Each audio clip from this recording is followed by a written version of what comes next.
Hey everyone, it's Jackers360. Hope you're all doing well and staying safe in these crazy, crazy times. Welcome to all three, four, five of you who may have tuned in. I don't mean to, I don't know, diss anyone when I say that, but I realize there's probably not that many people watching this, but I did want to take a little time and address anyway the Islanders project, which was an old project that I was thinking about doing and did a little brainstorming and kind of publicized the brainstorming on Dracus.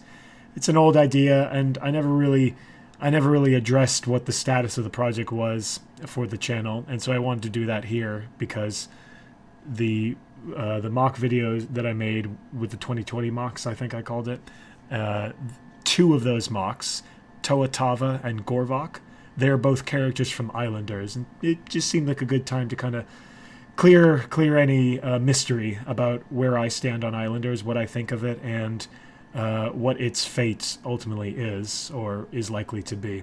So strap yourself in for some Dracus 360 talking. That a riveting evening awaits you. Okay, so I don't mean that seriously.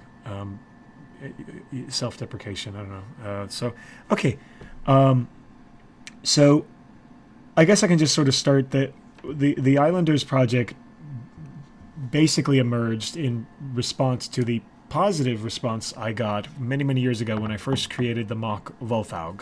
And when I first made Volthaug, it was kind of like, oh, this is cool. A Vaki brain fits nicely over a Rakshi head, and the Rakshi head is popular. Lots of people use the Rakshi head for their mocks. Yeah, yeah. So it kind of started off with that idea. I'm going to take this Vaki brain and fit a Rakshi head inside of it, and then boom, it turned into a character.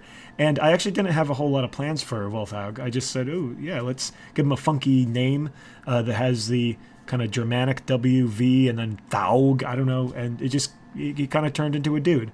But people were, I mean, at least at the time, I did not expect people to like him as much as they did.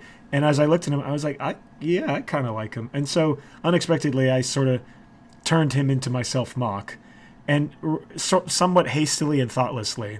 If anyone has been a long-time follower of the channel, you probably know that the closest thing I had to a true self-mock in kind of the classic BioTube sense was probably this guy, who I kind of teased through artwork that I used for my profile picture, and then I finally revealed him in a mock video. So he's called the Recurring Being. He's from a whole nother story. That's a whole nother thing. But he was probably the first and honestly proper self-mock I had. But I just decided I never really got on the self-mock train, and well, what the heck? Volthaug, sure. And so over time, I started kind of getting attached to Volthaug in that way. Yeah. So I started fleshing out his story a little bit more, and I was thinking, what if he's in the Bionicle universe? Well, he has to be in the Bionicle universe because he has the Kanohi blade, and Kanohi are a feature of the Bionicle universe. So I started coming up with ideas about how Volthaug could get a story for himself within the Bionicle universe. And I must confess, and this might be part of my reason for less engagement on my part than maybe I would have liked with the BioTube community. I didn't much care for the way Bionicle ended personally, and I know that Greg Farshty had like a blog or something. Correct me if I'm wrong in the comments, but I remember that Greg Farshty, bless him, I love the guy, read his chapter books as a kid. I love him dearly, but he wrote like some blog posts that kind of fleshed out the Bionicle universe. And I have to say, after 2010 or whatever year the Stars came out of, I had just lost it with Bionicle. I loved the years that I grew up with it, but I kind of lost interest in all of the story developments that came afterwards. And so I didn't really pick up a whole lot on what Greg Farshty was writing.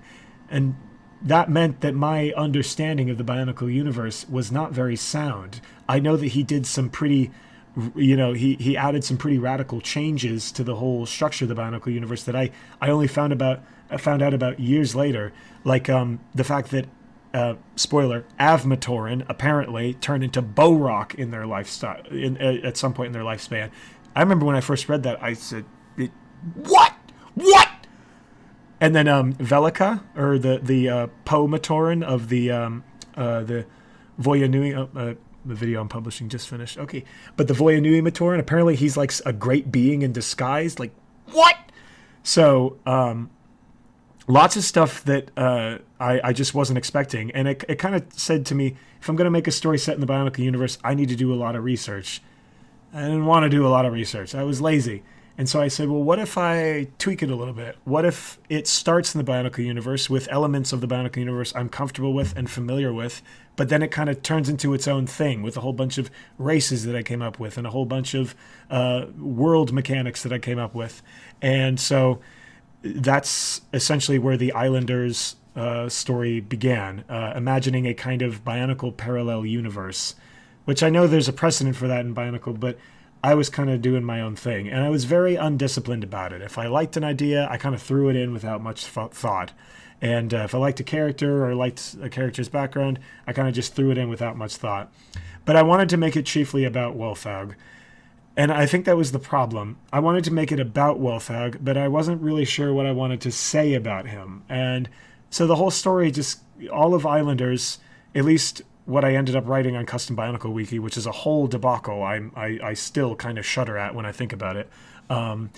That's all just kind of this, like I said, undisciplined dump of ideas. And it wasn't really carefully crafted. And Wolfhaug's story is essentially him kind of wandering through the world aimlessly. He's searching for a purpose, and he's trying to figure out who he is and what his place in the world is. And he kind of flounders around. He wanders into different groups of people. He kind of befriends those people, and then he loses contact with them for whatever reason, and he kind of moves to a different group of people. And he kind of finds weird... He makes strange friends over the journey, but the friends are, except for maybe a couple, they're not long-term, and he's often on his own. And I don't know, if that sounds interesting, great, but to me it didn't seem like it made for really interesting material. And also, too, I called it Islanders because I always liked the island motif of Bionicle, the idea that most of the major events in Bionicle, or like, you know, the Matanui, that was the original island, and it was a true island, as we eventually found out, rather than the kind of artificial islands that lived inside the Matanui robot, you know, or that were inside the Matanui robot. But I always liked that motif, and I thought it was just one of Bionicle's wonderful features. So I wanted to just say, call it Islanders. And so this parallel universe that I came up with, it's basically just a giant ocean in a world separated from the Bionicle universe, and it has a bunch of islands in it. And the story is about characters who are indigenous to this universe mixing with a couple of migrant races and characters from the Bionicle universe, and they're all just kind of intermingling to create this weird new hybrid universe, and Wolfhaug is somehow involved. There's Toa involved, Skakdi play an important role in it, there are Matorans certainly, and a couple other races from the Bionicle universe, and then it's pretty much just everything else I came up with, and just used Bionicle figures to portray these ideas. So I should also say that there was really no way I was ever going to get this thing done with the resources I had and the time that I had. I imagine these scenes with characters on a beach just staring out and kind of pondering their life, or having a conversation, you know, at a bonfire near the ocean or something. Or like these kind of crazy battle sequences in like these fortresses and whatnot, and like stuff you just could not do at the time, you know, or that I could not do at the time. So it just was unrealistic practically to do. So it was kind of doomed from the start.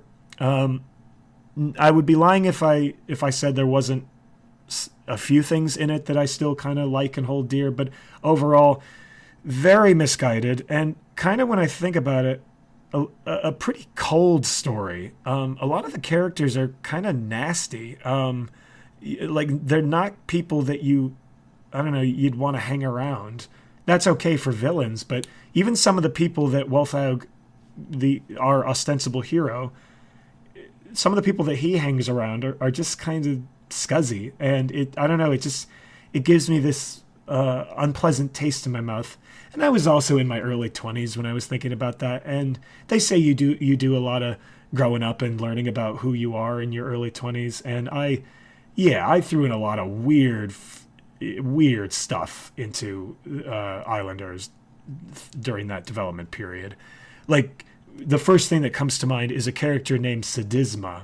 Okay? So if you look at that name, what word do you see in it? You see the word sadism or sadism. I forget how you pronounce it. Like, that's weird. And I basically just wanted to be edgy. The cape that he has, his whole backstory was basically just to explain why he's wearing an edgelord cape. So there's that, okay? So Sadisma is kind of a weird character, and that's kind of a weird, creepy, on-the-nose name. And it felt, I don't know, it left me with a weird taste. But all this is to say, 10 minutes in, more than 10 minutes in, that it's just not something that I feel all that confident in. Maybe I'll come back to it in like a written form. I've thought occasionally about like writing something out and then reading it like an episodic podcast on Dracus that doesn't require a whole lot of resources, but I can just essentially describe the events and narrate it. But that's a lot of work. And right now, as you may know, Alex and I, my friend Super Shadow 271, we are working on Where We Cannot Go, and that already is an extremely demanding project. So I have no business thinking about anything other than that until I get it done. So all this is to say, Islanders very likely is never going to get made. I don't know if any of you were interested in it, and I'm sorry if I led you on in thinking it might have gotten made.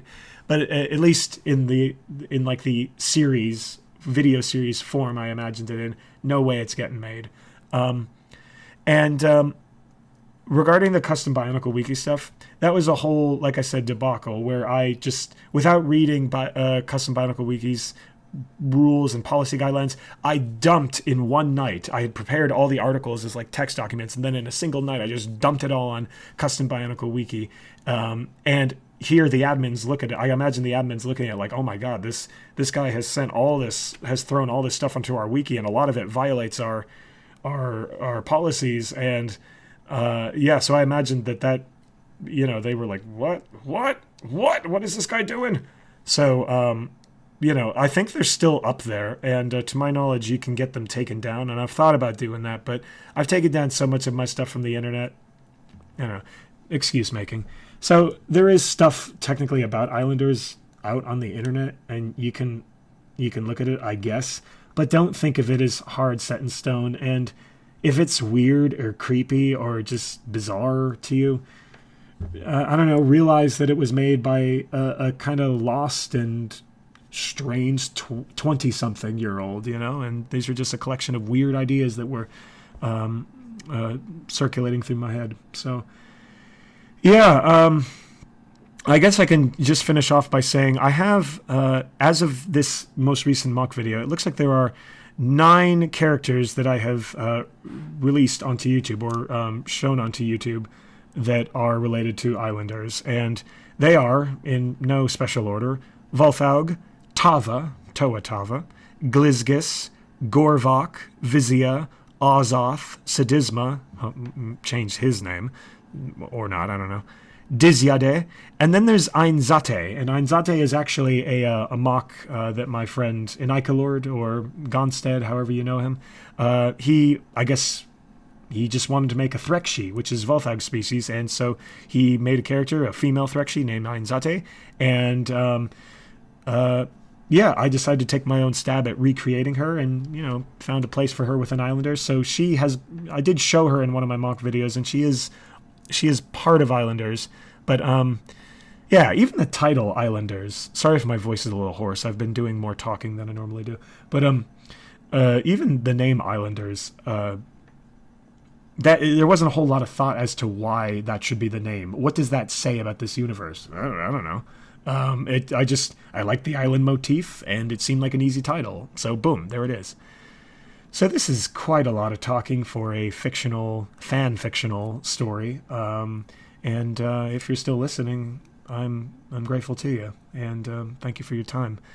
But I did just want to, at least in an unlisted video form, put out just kind of my own thoughts about Islanders this many years on. Am I gonna completely shelve it? Yeah, I don't know, but not feeling too enthusiastic about it. But I do like Volthaug as a character, as a mock, and the new mocks I made, Tava and Gorvok, those are some of my I don't know, my favorite characters from that universe, and they're kind of fun and lively and interesting, and well, to me. But yeah, I just wanted to make them, even though I think Islanders is kind of a doomed project. I wanted to actually turn these characters that I had in my head into real figures. So anyway, that is that, and yeah, we'll see what happens with Islanders, but most likely it's not going to be made in video form. All right, well, I have kept you once again for nearly 20 minutes, so thank you for listening. You don't know how much it means that any of you are still watching, listening to the channel, and I just hope you're all hanging in there. These are wild times indeed, and just stay safe and keep in touch. I've given my Discord in videos before if you want to reach out or talk. Steam's another good way as well, and yeah, as the kids say, hit me up. Take care, and yeah, have a good one.